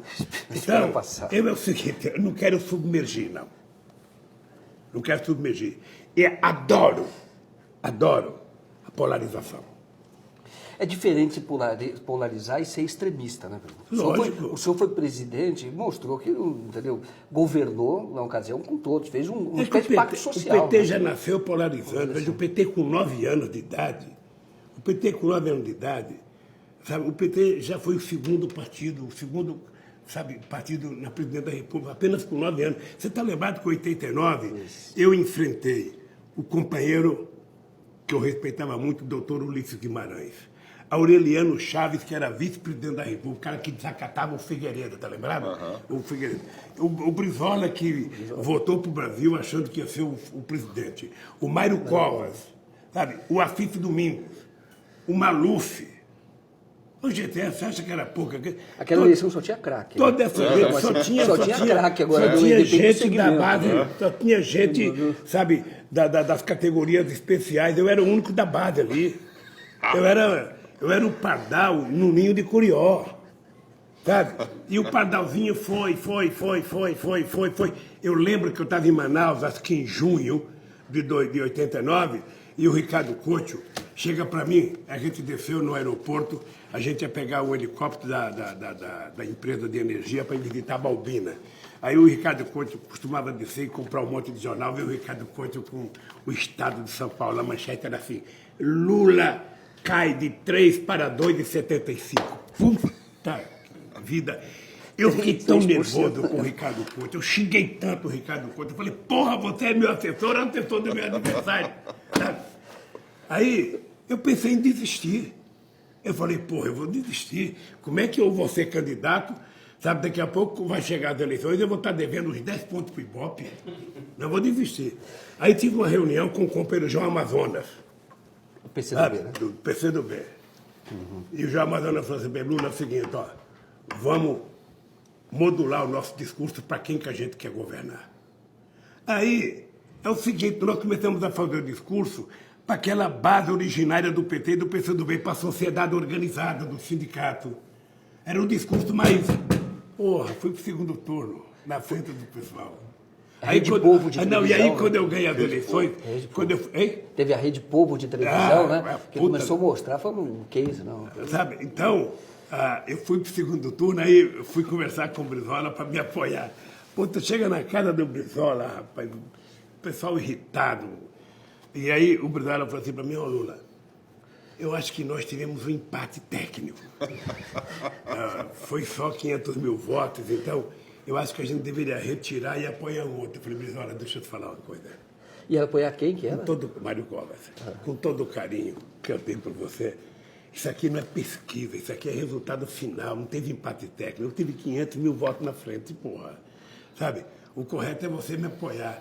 E depois de umas 2 horas de conversa, Brizola, pessoa que faz falta nesse país, sabe? Um polemizador que faz falta nesse país, sabe? Pegou na minha mão e falou, ó, vou te apoiar. E fomos lá para a janela, sabe? E é importante lembrar que o Brizola transferiu para mim 100% dos votos do Rio de Janeiro. Tudo que ele teve. É um negócio Que diferença do Ciro Gomes, né? não tem. O Brizola era... Não, que diferença. O Brizola era um polemizador refinado. Sabia de política, tratava isso com muito carinho. Tanto é que ele estava apoiando o Ciro em 2002 e desistiu, sabe? Bem, de qualquer forma, é isso. Eu já fui candidato, já fui presidente, já tenho a primazia de ser, sabe, considerado até hoje como o melhor presidente que esse país já teve. E isso, para mim, já está garantido. Então, não ser presidente, para mim, não é nada, sabe? Mas eu vou apoiar companheiro e quero ter influência, assim, porque, sabe, em política, quando você não tem mandato, nem vento bate nas tuas costas, bicho. Pode estar ventando nas costas de todo mundo, na tua, sabe? E um político tem que ter influência, um político não pode acabar no limbo. Sabe, eu tinha certeza, Dallagnol, eu tinha convicção que eu ganharia as eleições do Bolsonaro estando preso. Era um desejo meu esfregar o meu diploma na sua cara, assim, sabe? Mas não deixaram, o Barroso não deixou, sabe? Tudo bem. Eu não fico nervoso por isso, não. Eu fico irritado porque o Brasil poderia estar melhor. E o senhor fez aquela campanha na ocasião porque queria ser candidato, não foi? Que as pessoas dizem, não, já sabe que ele não vai ser candidato. O senhor lutou para ser candidato. Veja, eu achava que seria preso. Nós tínhamos uma corrente. O Kiko, tem uma coisa que é o seguinte, eu sempre... Olha, o que é intuição? Eu sempre levei em conta que não era possível acontecer o impeachment da Dilma e eu poder ser candidato em 2018. Eu achava que seria um contrassenso dos golpistas, sabe, tirar a Dilma e deixar Lula votar em 2018. Então eu achava que todo esse processo estava caminhando para cima de mim. Eu tinha clareza disso.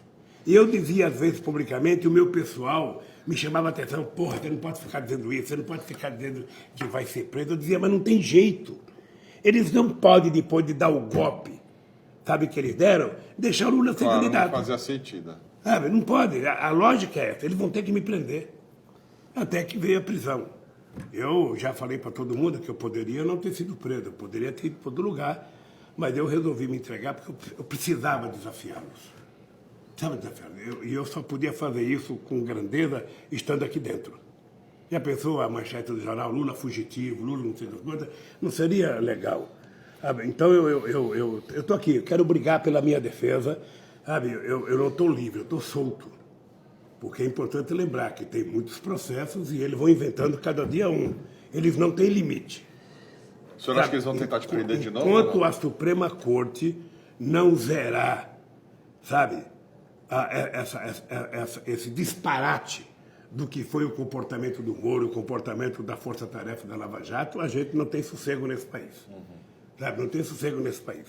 Então, eu fico sabendo de coisas absurdas. Eu não posso nem dizer aqui para não prejudicar a vítima. Mas eu sei que tem um companheiro, recentemente teve um companheiro que foi solto, ele está em casa, sabe? E tem um outro fazendo delação, esse outro está fazendo delação, sabe? Estava fazendo pressão para que esse cara que está solto confirmasse a delação dele. Esse cara que falou que está solto falou, não vou contribuir com porra nenhuma de delação.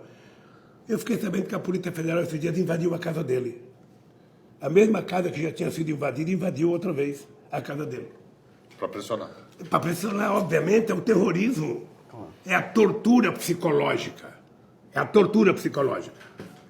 Quando você é preso e o cara fala assim para você, você não vai me contar, então a tua filha vai vir aqui para o teu lugar.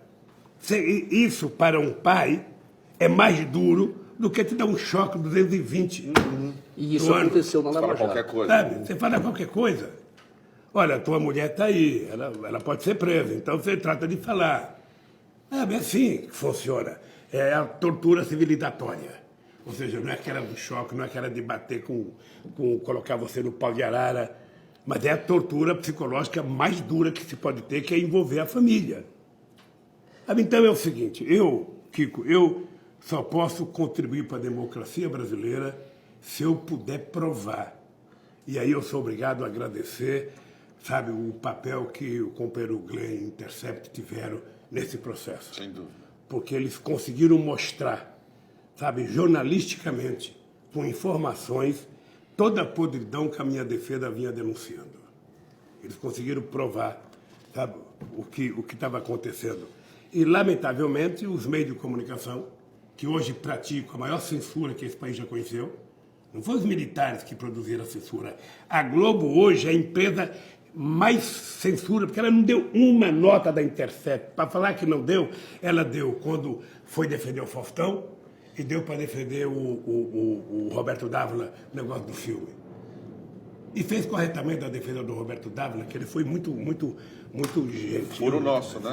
Sabe? Então, ela não deu mais nada, sabe? Não deu mais nada. Então, uma empresa que não tem coragem de dar uma notícia que sai no New York Times, que sai no The Guardian, que sai na revista francesa, na revista alemã, na revista japonesa, na revista chinesa... Está deixando de informar. Está deixando de informar. Por quê? Porque ela criou o santo de barro dela, que é o Moro. Que é o Moro. Que é cria dela. Sabe? E o Moro, para ele desmontar, é só ele falar. Se ele começar a abrir a boca, ele se desmonta perante a sociedade. Sabe? Então, deixa ele falar. Você não acha que ele vai ser candidato? Eu não sei. Depois do Bolsonaro, qualquer um pode ser candidato. O senhor está preparado para uma polarização com o Moro? Porque a última pesquisa mostra o seguinte: as duas pessoas que têm mais credibilidade, vamos chamar assim, perante o povo, pesquisa, já existe uma certa polarização. Não é com o Bolsonaro, seria com o Moro e o Lula. O senhor estaria preparado para uma disputa eleitoral contra o debate? Se ele desafiar no debate? Eu propus a ele um debate quando eu fui fazer o depoimento. Eu propus, você poderia fazer um debate na Universidade Federal do Paraná aí, sabe? sobre o seu ponto de vista e o meu. É só chamar? Eu adoro. Mas o senhor entraria numa Eu campanha? adoraria Seria uma fazer- campanha do adoraria sonho, fazer então, debate, e adoraria fazer um debate na Globo. Na Globo. Com Porque ele. é importante lembrar que em 2004, é importante lembrar que em 94, em 2008, a Globo não fez debate. Não fez debate porque o candidato dela era o Fernando Henrique Cardoso. Tá? Por isso que ela não fez debate. O Fernando Henrique Cardoso só foi no debate na Bandeirante e depois desapareceu. Agora, quando é o PT que não pode ir no debate, aí eles colocam a cadeira vazia, como colocaram a cadeira em 2006, quando eu não fui no debate. Então, é assim, eu obviamente que... Presidente, a Globo pediu entrevista para o senhor, que eu digo de censura, que é a questão da censura. Por exemplo, o senhor é uma figura política importante. Em qualquer lugar do mundo, a BBC entrevistou, Deutsche Welle entrevistou, a Globo pediu entrevista para o senhor. Eu até falei isso, ela nunca pediu entrevista para mim. Nunca pediu entrevista para mim. Apesar de eu fazer pedido da cadeia, por que a Globo não pede uma entrevista? Acontece que para a Globo eu não daria entrevista gravada, só se fosse ao vivo.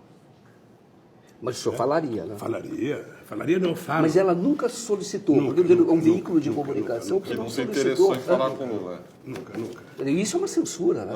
Eu acho isso uma censura. Não, eu sou a figura mais censurada, sabe?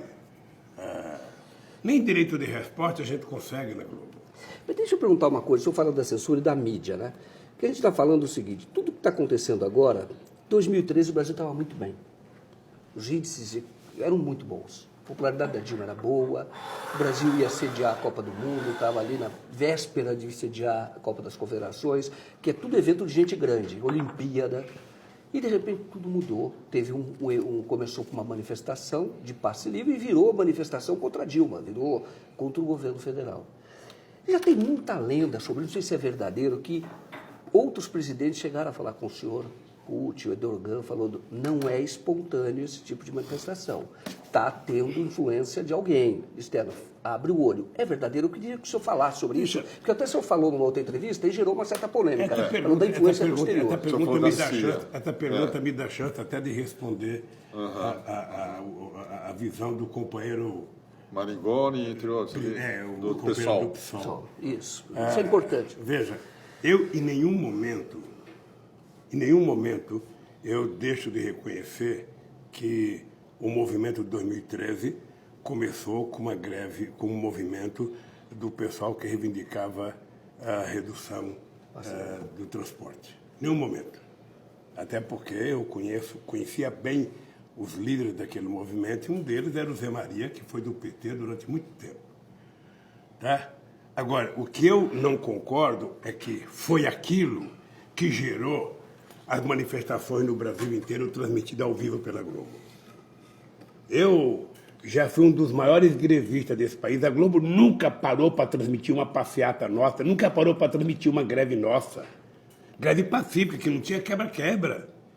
O que eu acho é que as manifestações de 2013 chegou num determinado momento que ela virou uma coisa eminentemente de interesse político e de interesse político contra o governo para negar a política. E acho que isso tinha muito a ver com a Primavera Árabe, tinha muito a ver com o que aconteceu na Turquia. Você está lembrado que na Turquia os argumentos eram de que queria se derrubar uma praça e que os estudantes não queriam, que não sei das contas, tal. O Erdogan ligou e falou o seguinte, olha, se fosse por causa de uma praça, eu fazia 10 praças. O problema é que eles queriam derrubar o governo. Tá? No Egito, conseguiram derrubar o Mubarak, que deveria cair, porque era um ditador mesmo, já estava lá há muitos anos, mas depois elegeram o Morsi ficou lá um pouquinho de tempo, aí caçaram o Morsi, quem é que está lá até agora? 3 generais, e cadê as manifestações? Não tem. Não tem. Então, a Globo transmitiu uma passeata ao vivo no horário da novela, achar que aquilo foi em solidariedade ao pessoal que estava reivindicando a redução de 20 centavos no transporte coletivo, é acreditar em fantasia. Tá? Então vamos colocar as coisas no lugar. O movimento, nós tivemos a manifestação por redução do transporte, ela foi feita por um movimento que existia desde o tempo que eu era presidente da República. Eu, no Piauí, tive encontro com eles, tivemos bate-boca com eles que já reivindicavam a questão do aumento do transporte, sabe? E que esse movimento começou aqui na Paulista, teve aquele quebra-quebra. A partir dali, eu acho que foi outra coisa. A partir dali, na minha opinião, tinha orientação de fora. Eu vi duas mensagens na internet. Uma sobre a Copa do Mundo, que criou o slogan, sabe? Padrão Copa do Mundo, padrão FIFA, e o outro sobre a questão do orçamento, que o Brasil tinha 5 trilhões de orçamento que era roubado. Foi uma coisa que durou mais ou menos 15 minutos. Eu lembro que eu fui para Brasília e pedi para a Dilma assistir aqueles 2 blogs, assistir aqueles 2 depoimentos. Eu acho que são conhecidos as pessoas que fizeram isso. Uma moça, inclusive, falando inglês, né? Dando a impressão que estava no exterior, mas me parece que estava aqui mesmo no Brasil. E só fizeram aquilo. Ou seja, você criou um clima contra o governo, um clima contra a Copa do Mundo, você foi criando um clima de ódio, sabe? O PT não soube ler? Eu acho que eu próprio não soube entender, porque eu próprio fiz um artigo que foi publicado no New York Times, sabe, em que eu dizia que era o seguinte: toda vez que um cidadão aprenda a comer contra filé, o objetivo dele para frente é comer o filé, não mais comer o contra. Então eu acho que na medida que o povo conquistou muitas coisas, o povo quer mais. O povo quer mais. E era normal, tanto é que a Dilma fez uma proposta de atender cinco reivindicações ou fazer 5 coisas que envolviam a saúde. Aí o povo começou, saúde padrão FIFA, sabe, transporte padrão FIFA, tudo mais, ou seja, e você criou um clima. A seleção brasileira, sabe, ela entrou em campo tomada pelo clima de ódio que estava estabelecido nesse país. Aquela cena daquele povo xingando a Dilma na abertura da Copa do Mundo foi uma das cenas mais grotescas e mais canalhas que eu já vi. Porque não era o povo trabalhador, ali não tinha negro, ali não tinha pobre, ali era uma classe média enraivecida, sabe? Não que a classe média seja mal educada, seja sempre assim, sabe? Mas aquele povo estava tomado por uma campanha de ódio muito grande. E foi virando uma coisa, sabe, contra o governo. Tanto é que as eleições de 2014 foi muito complicada. Se você imaginar o clima que a gente conquistou as Olimpíadas, a Copa do Mundo não foi uma conquista do Brasil. A Copa do Mundo foi uma decisão da FIFA, porque já tinha feito em todos os continentes. Agora, para voltar para a América Latina, o Brasil era o país que tinha condições e tinha feito só uma em 58. O México já tinha feito 2. Tá? Então era o Brasil, a FIFA que decidiu pelo Brasil. Não teve uma disputa para o Brasil ganhar. Mas que o Brasil estava bem naquela época. Não, o Brasil estava bem, a economia do Brasil estava bem, o Brasil era protagonista internacional. E veja, o governo não deu palpite de estádio, o governo não foi o governo que decidiu ser 5 estados, 6 ou 12, sabe? Quem inventou de levar para o Pantanal, quem inventou de levar para o Amazonas, quem inventou foi a FIFA e a CBF. Não teve participação do governo. Tá? Não teve participação do governo. Eu acho que 8 estados dava muito bem. Eu até achava que Santa Catarina, que é um estado que tinha 4 times na Série A, deveria ter recebido, sabe, um estádio. Sabe? Tá certo que ficava tudo ali, Paraná, Santa Catarina, Rio Grande do Sul, São Paulo, Minas Gerais. Era preciso levar para outros lugares. Mas, de qualquer forma... Mas foi uma decisão... Não, e na conversa comigo, na conversa que teve comigo a FIFA, na conversa comigo que teve a CBF e alguns governadores, todo mundo dizia: não haverá necessidade de 1 centavo público, o dinheiro será todo privado, está fim de empresário que quer investir. O que não era verdade.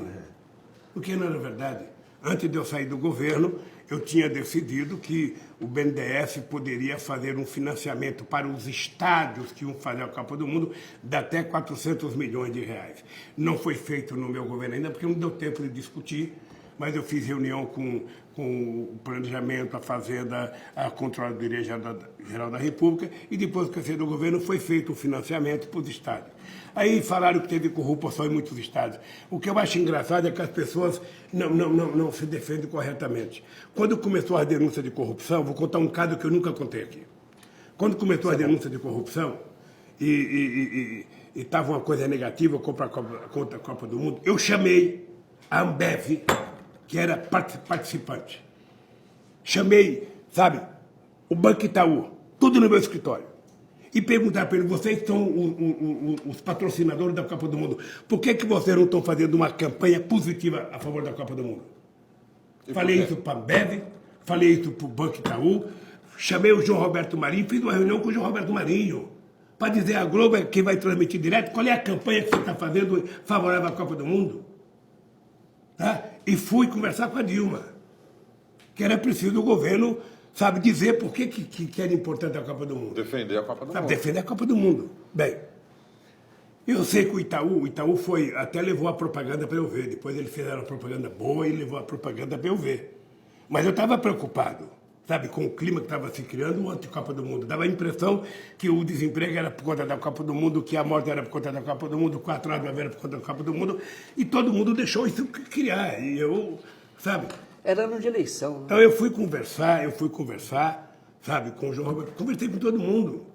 Conversei com todo mundo, gente. Vocês têm responsabilidade pelo clima que vocês vão fazer na Copa do Mundo. Isso aqui pode ser uma festa ou pode ser uma guerra. Sabe? E ainda chamei o ministro Valmir Campelo, ministro do Tribunal de Contas da União. Ele tinha sido designado pelo Tribunal de Contas da União para fiscalizar a obra dos estádios. Ele veio a São Paulo. Foi ali no museu, no meu escritório, e eu falei, Valmir, eu quero saber o seguinte, você, que é o fiscal, o responsável de fiscalizar as obras, teve corrupção nos estádios?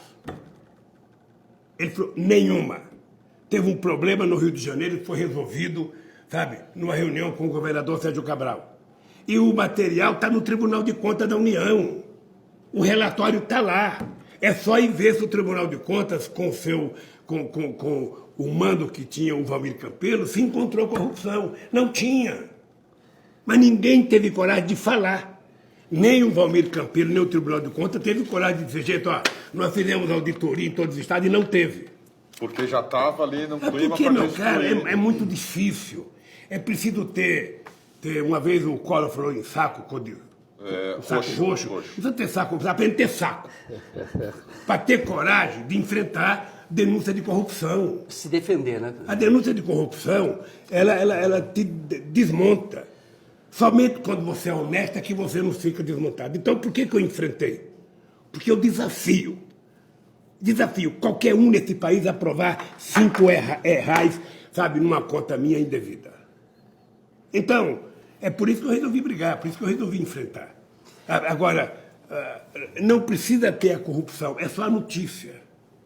Sabe, quantos políticos nesse mundo aguentam uma capa da Veja? O OAS não aguentou uma, submergiu. Parece aquele robô de pesquisar petróleo do pré-sal. Está a 5 metros de profundidade submergido. Não aparece.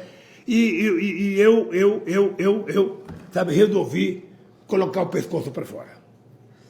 Resolvi, sem escafandro, sem nada. Sabe? Eu não quero submergir, eu quero brigar pela minha honra. Eu quero brigar pela minha honestidade. Eu quero brigar pela minha inocência. E é isso que me faz, sabe, desafiar essa gente toda. Presidente, deixa eu perguntar uma coisa. A questão do passe livre lá de 2013, o senhor teve alguma informação de que tinha influência externa? Eu digo, quando eu falo que as pessoas falam, Putin falou com o Lula, o Erdogan falou com o Lula, falou, olha, tem...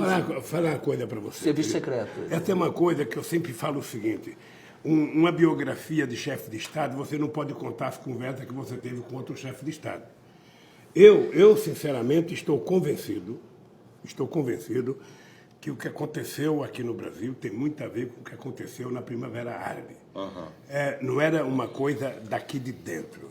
O povo era daqui de dentro, sabe, mas as orientações, a efervescência, o comportamento da mídia. Ô, gente, você tinha, do programa das 7 da manhã ao programa das 11 da noite, todo mundo convocando o ato. Todo mundo, as diretas, que era uma coisa oficial, que tinha governador, eles esconderam, sabe? Então, era uma coisa. Hoje eu, sinceramente, essas coisas aqui não tem prova, mas as conversas com outros dirigentes de outro país era de que, sabe, tinha influência de fora. E depois de saber da influência do assessor do Trump ao Bolsonaro, sabe?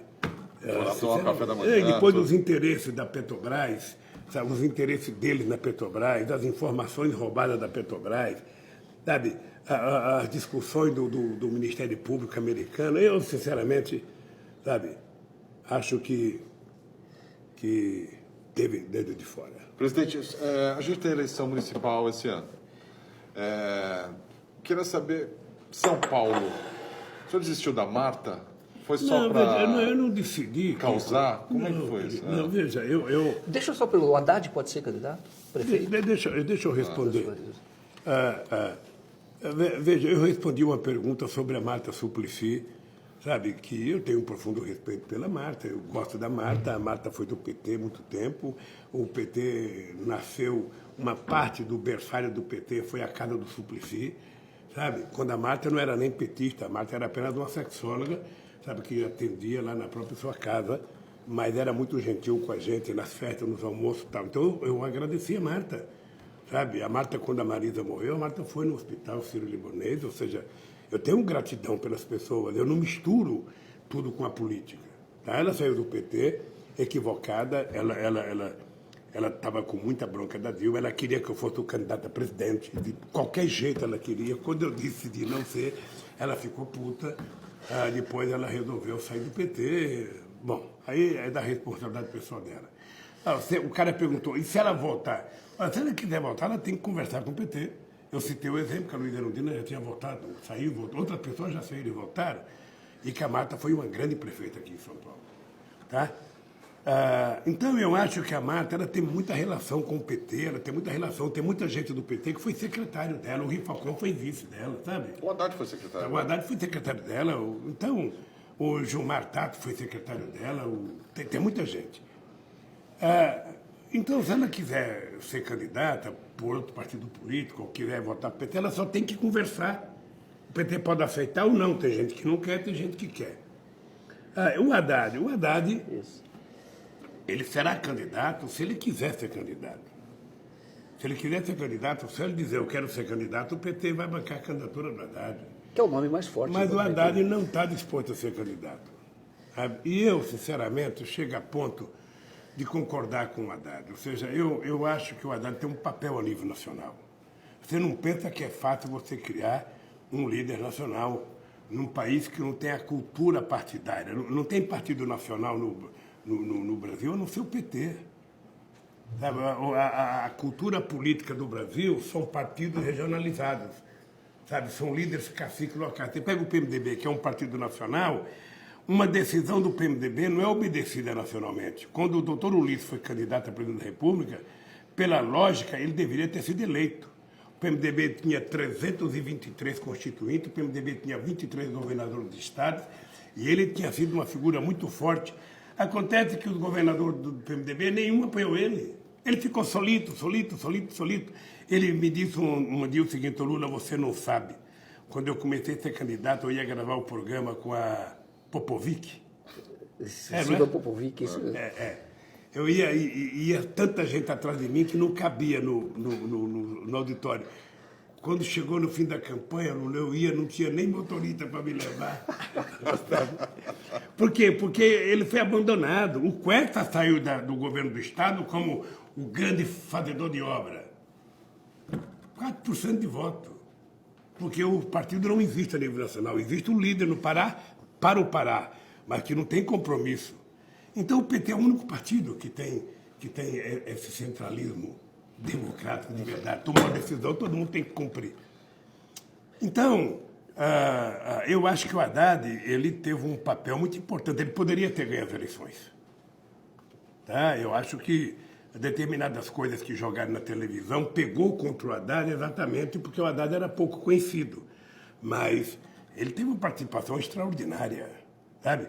E às vezes eu fico pensando, quem sabe o PT já estava há 4 mandatos, quem sabe, seja bom para a democracia uma experiência como o Bolsonaro. Quem sabe? Para aprender? Eu digo brincando no PT, o Bolsonaro é um péssimo governo para o povo brasileiro. para a educação, para a cultura, para a tecnologia, para o trabalhador de salário mínimo. Mas para um partido que quer fazer oposição, não tem melhor do que ele. Não tem melhor do que É o adversário do sonho. Ele faz questão de fazer as coisas erradas. Ele faz questão de ter posições grosseiras. E não é por bobeira, não. Aquilo é coisa premeditada, é um tipo. Ele não está preocupado com o povo brasileiro, ele está preocupado com, sabe, o seu exército. É a turma dele, né? Sabe, ele tem uma turma, que ele precisa manter aquela turma acesa, motivada, aquela turma que xinga ele quando ele perde o gol, quando ele marca o gol, aquela turma aplaude ele. Ele governa para esses aí. Ele joga para isso aí. É com isso aí que ele quer garantir o futuro dele, criar um novo partido, sabe? Então, vamos... Agora, o presidente não tem que começar a desconstruir, não o Bolsonaro, mas esse projeto mesmo, e aí desconstruir mais o Moro. Eu vejo uma certa timidez. O Moro não é um perigo. Ele não pode, até incentivado pela emissora de televisão, essas pesquisas que mostram que ele tem uma popularidade, tem porque as pessoas conhecem pouco. O Moro vai ser desconstruído quando ele estiver participando da vida política, fazendo debate, sabe, enfrentando situações adversas. E o senhor acha que ele vai ser candidato? Eu não sei se ele vai ser candidato. Não sei. Você sabe que é muito difícil. As pessoas gostam de glória. E ele tem um jeitão de vaidoso. Ele tem um jeitão de que, ó, sabe, eu sou dono da cocada preta, eu sou não sei das contas. Então, eu acho que ele tem que se expor. Sabe, ele tem que se expor. Sabe, quando ele é capaz de dizer, eu sei dançar um tango. Bota ele para dançar um tango, ver se ele sabe. E entrar na política é dançar tango. É tomar calcanhar na região baixa,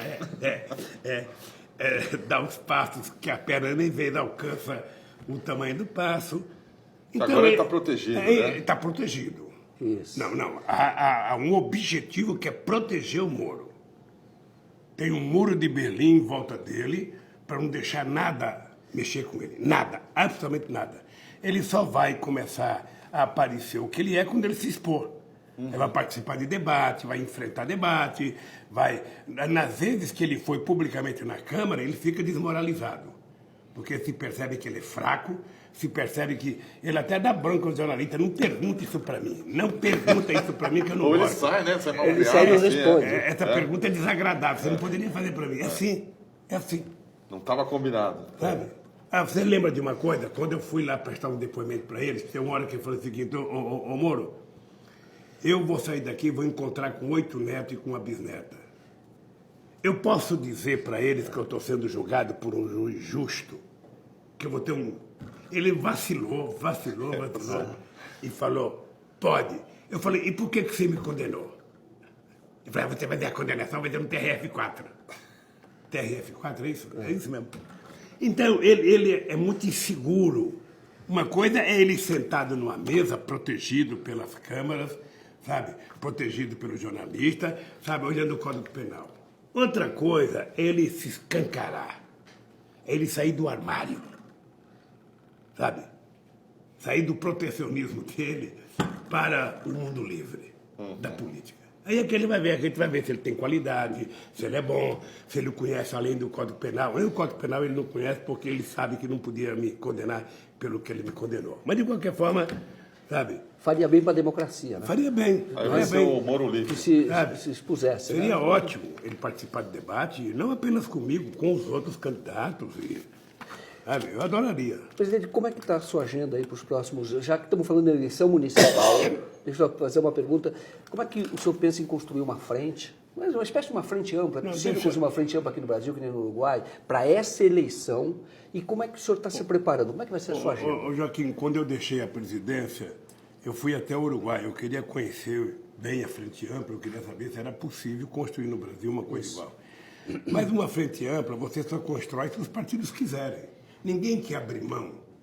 Porque pressupõe uma frente ampla. Vamos pegar o PT, vamos pegar o PCdoB, vamos pegar o PSOE, vamos pegar o PDT, vamos pegar mais o quê? Qual é o papel de cada uma dessas direções? Criar uma frente ampla não significa o partido abrir mão da sua afirmação enquanto partido, da sua autonomia. Significa que você vai ter um colegiado que, em determinadas circunstâncias, vai tomar posições, sabe, que o teu partido pessoalmente não quer, mas que a maioria quer. Então você teria que subordinar isso. Eu vi que não era fácil. Eu fui conversar com as pessoas, não é fácil. Mas você pode construir frente popular para disputar a eleição. Isso é possível criar, e nós já criamos. Eu comecei sendo candidato com a Frente Brasil Popular. Você percebe? Não tem muita gente que quer se aliar no primeiro turno. Quando você está bem e vai para o segundo turno, aí aparece um monte de gente para se aliar a você. Sabe? Então, eu acho que é possível. É possível criar em várias cidades. Eu não sou contra o PT apoiar candidato de outros partidos políticos, não. O PT não pode só querer ele ter candidato. Agora, onde ele tiver condições, ele terá que ter candidato, até porque o horário de televisão é uma oportunidade que o PT tem de se defender das injustiças que foram acometidas contra o PT. Se o PT não tiver candidato, você acha que eu sou favorável ao PT apoiar o Freixo no Rio de Janeiro? A Amanda Benedito é uma mulher de muita qualidade. Ela para candidata em 92 e não ganhou porque a Globo inventou os arrastões na praia para evitar que uma negra fosse prefeita do Rio de Janeiro. A história está aí, a gente não pode esquecer. Os arrastões foram uma invenção para não deixar a Benedita ganhar as eleições. Tá? E elegeram o César Maia. Então, o que eu acho é que o PT deveria se apresentar no primeiro turno, sabe? E depois no segundo turno a gente apoia, porque nós brigamos muito para criar 2 turnos. Porque eu lembro que eu sofria na pele quando eu dizia que eu queria ser candidato a presidente, o pessoal, não, o PT é divisionista, o PT não tem das contas, porque nós temos que apoiar o Kiko, porque nós temos que apoiar o Joaquim. Não, gente, a gente apoia, mas as eleições em 2 turnos, ela permite que você lance um candidato, ele defenda as suas ideias, defenda o seu programa. Se ele não for capaz de convencer a sociedade que ele é o bom, ele não vai ganhar. Aí ele, então, apoia aquele mais próximo da gente. É para isso que foi criado 2 turnos. Não é para você fazer aliança no primeiro turno. Agora, aonde o PT entender que pode fazer no primeiro turno, que faça. Que faça. Como é que você vai convencer um partido a não ter candidato? Se o cara quiser ter candidato, ele vai ser candidato. Quem vai dizer que ele estava certo ou não é o povo. E isso o povo não falha. Isso o povo não falha. O Bolsonaro, ele chegou à presidência, não foi por conta do fake news. Quando a gente perguntava para o Pepe Mujica, por que você foi preso? Ele falava que a polícia correu mais do que eu.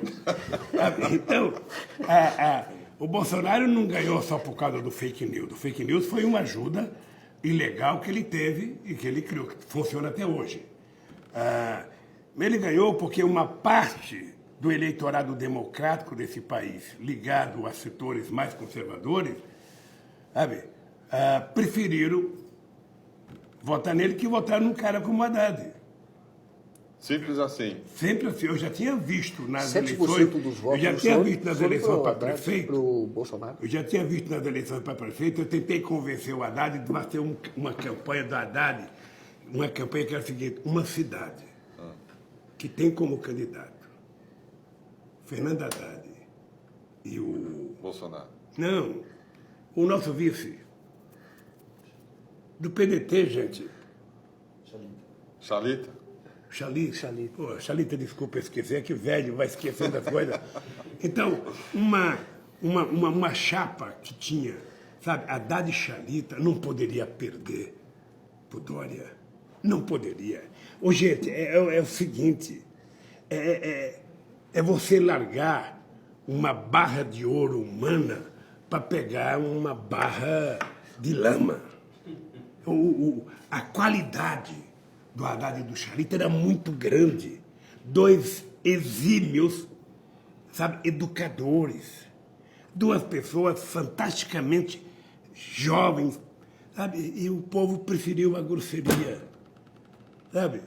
De um cara que nunca trabalhou, que fala, eu sou o João Trabalhador.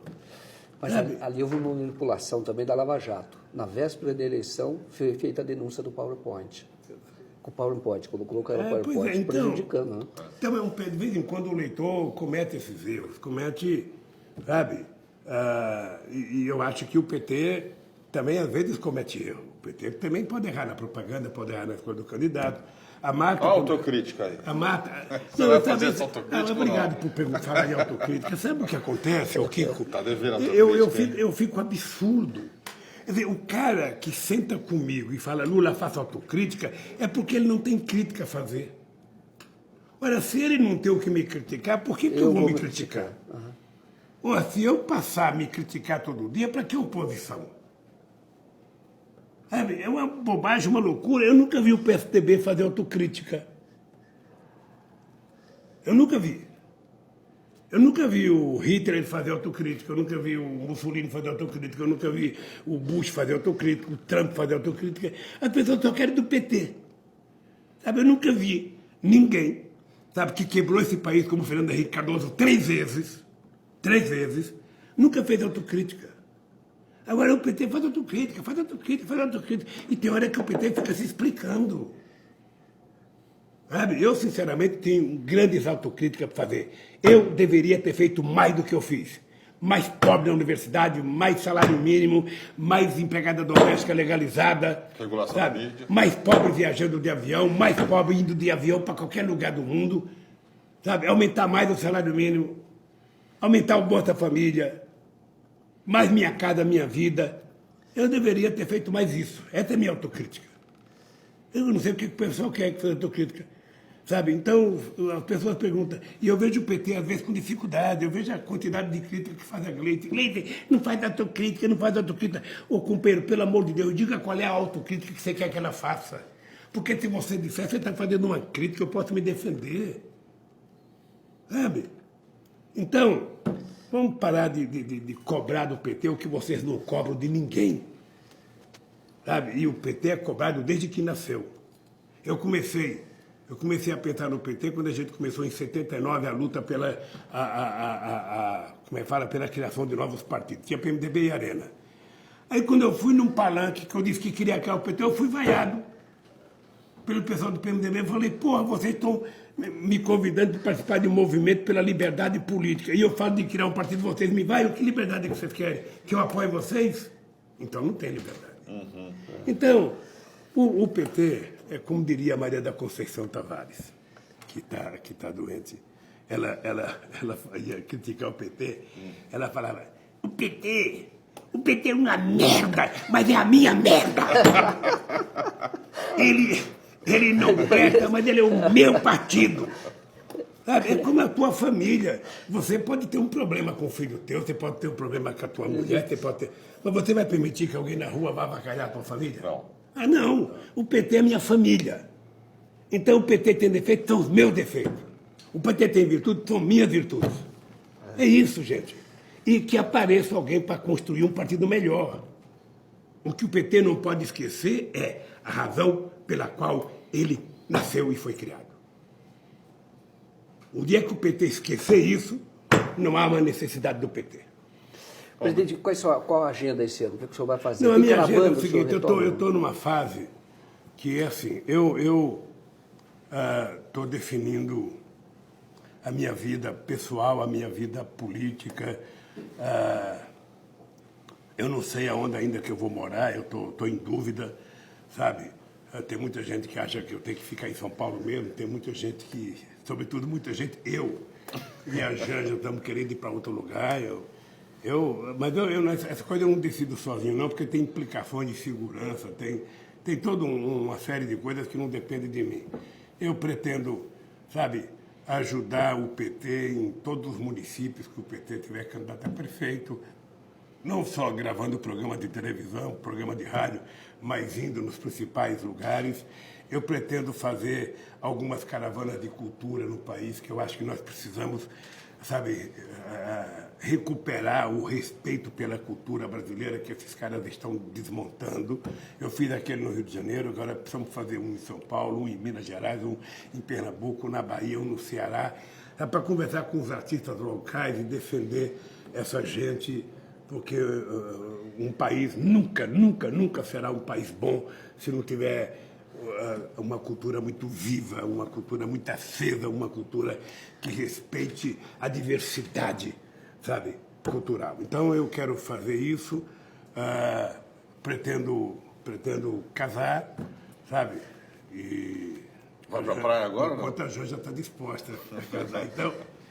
Então, e depois é o seguinte, eu sou um animal político, gente. Eu não sei fazer outra coisa a não ser política. Sabe, eu não gostava de política até 1978.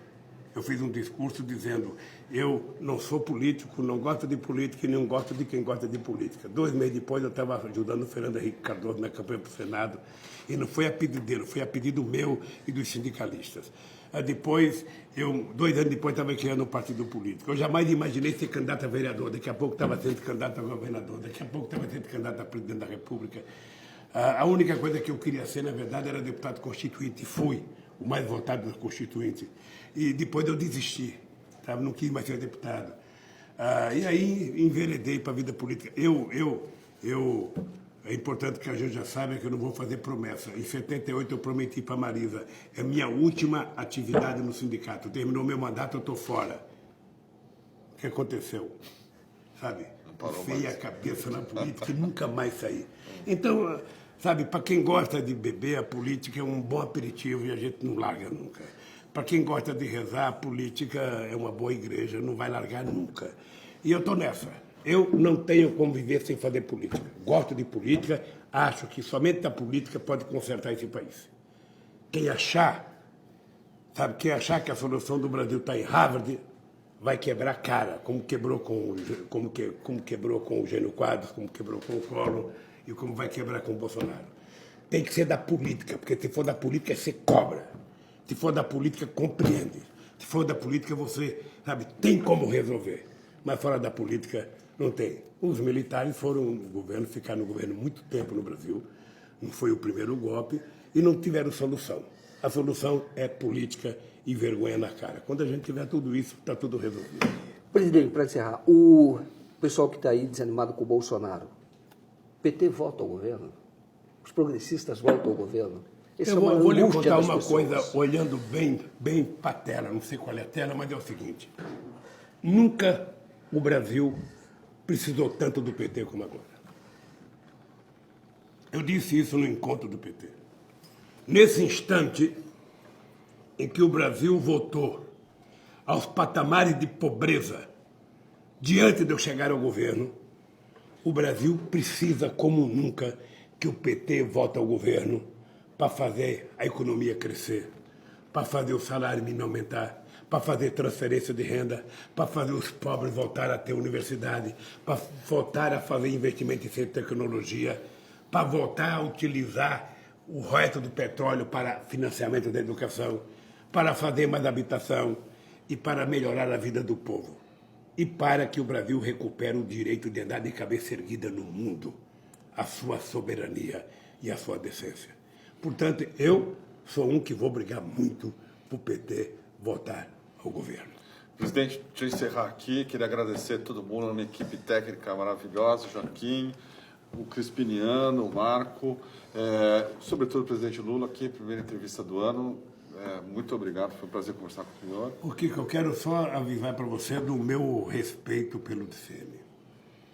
Eu tenho uma marca muito profunda do que vocês fizeram quando estava saindo fotografia, sabe, do famoso triplex no Guarujá, sabe, e que vocês foram mostrar o triplex da Globo em Paraty. O repórter Renan Tunes foi lá. E foram mostrar, inclusive, o helicóptero que eles diziam era o Helicóptero? Não, a empresa do Panamá, sim. sabe, está envolvida no caso do triplex, era a empresa financiadora do apartamento da Globo. Aquela foto de vocês foi genial, aquilo quando a gente vê uma coisa séria, lava a alma da gente. E a partir dali eu virei seguidor e eu sou grato por tudo que vocês fizeram pela democracia nesse país. Você sabe que se um dia vocês me criticarem e eu tiver errado, vocês jamais receberão uma crítica minha, porque vocês falam, ou seja, eu sou um defensor da liberdade de imprensa de verdade. Agora, o que eu fico injuriado é quando as pessoas dizem uma inverdade, sabe, que é uma coisa grosseira.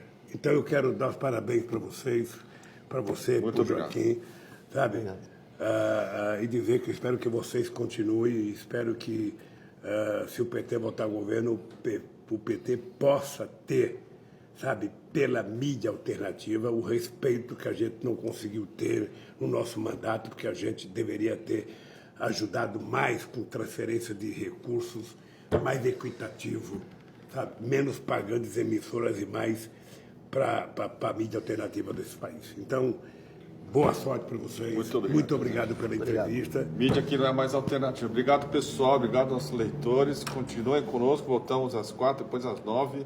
Muito obrigado. Valeu. Presidente. Kiko, obrigado, querido. Obrigado, presidente. Obrigado. Obrigado.